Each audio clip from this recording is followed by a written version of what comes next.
नमस्कार, news for nation देख रहे हैं आप। मैं हूं रश्मि श्रीवास्तव आपके साथ। बिहार महागठबंधन में सीट बंटवारा अब लगभग फाइनल हो चुका है और सिर्फ औपचारिक ऐलान होना बाकी है।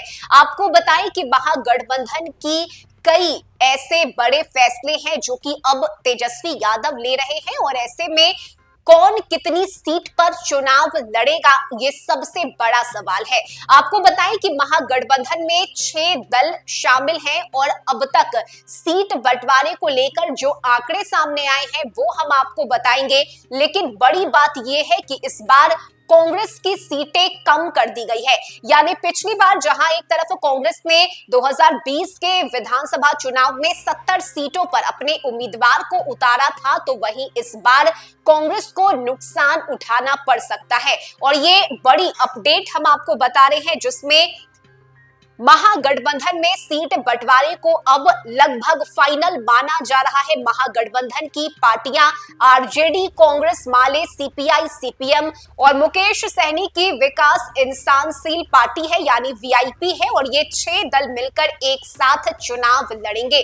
सूत्रों के मुताबिक महागठबंधन में 243 सीटों का जो बंटवारा हुआ है उसमें सबसे अधिक सीट आरजेडी को मिल सकती है। तेजस्वी यादव की अगुवाई में करीब 150 सीटों पर आरजेडी अपने उम्मीदवार को उतार सकती है, जबकि कांग्रेस 50 सीटों पर मान गई है और दोनों ही राजनीतिक दलों के बीच 200 सीटें बांटी जा सकती है और बाकी के 43 सीटों में से 30 सीटें वामपंथी दलों को मिल सकती है, जबकि पूर्व मंत्री मुकेश सहनी की पार्टी वीआईपी को 8 से 11 सीट मिलने की संभावना है। वहीं बाकी बची सीटों को महागठबंधन में शामिल दल आपस में बांट सकते हैं। कांग्रेस के मुताबिक पार्टी बिहार में सीटों की संख्या से ज्यादा जीत को तरजीह देगी और वह उन सीटों पर लड़ने का प्रयास करेगी जहां मजबूत हो। इसके लिए सीटों की अदला बदली भी हो सकती है।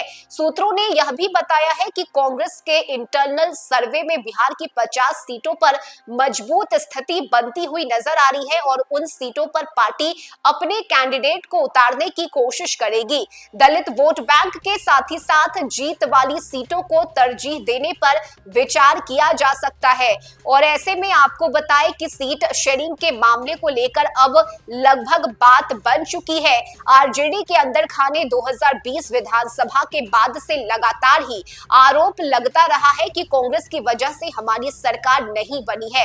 कांग्रेस को अगर 70 से कम सीटें दी जाती तो आज बिहार में अपनी सरकार होती और इस पर पहली बार कांग्रेस के बड़े नेता ने जवाब भी दिया।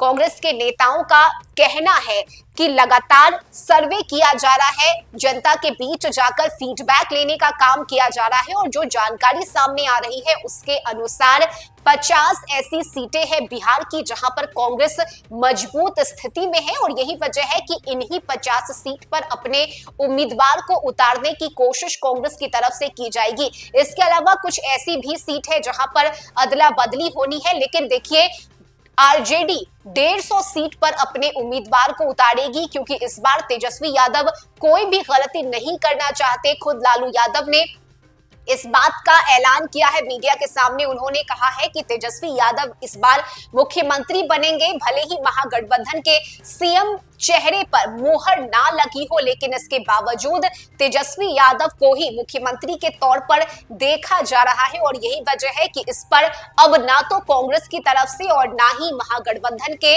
बाकी दलों की तरफ से कोई प्रतिक्रिया आ रही है। लेकिन फिलहाल सीट बंटवारे को लेकर अब सहमति बन चुकी है। औपचारिक ऐलान भी जल्द किया जाएगा। आरजेडी 150 सीट पर तो वही कांग्रेस 50, मुकेश सहनी की पार्टी को 8 से 11 सीट दी जा सकती है और बाकी सीट का बंटवारा महागठबंधन के दल आपस में कर लेंगे। तो ये रूपरेखा तैयार की गई है महागठबंधन में सीट बंटवारे को लेकर और जल्द ही इसका ऐलान किया जाना है। इस खबर में अभी के लिए बस इतना ही। न्यूज फॉर नेशन पर खबरों का सिलसिला जारी रहेगा। नमस्कार।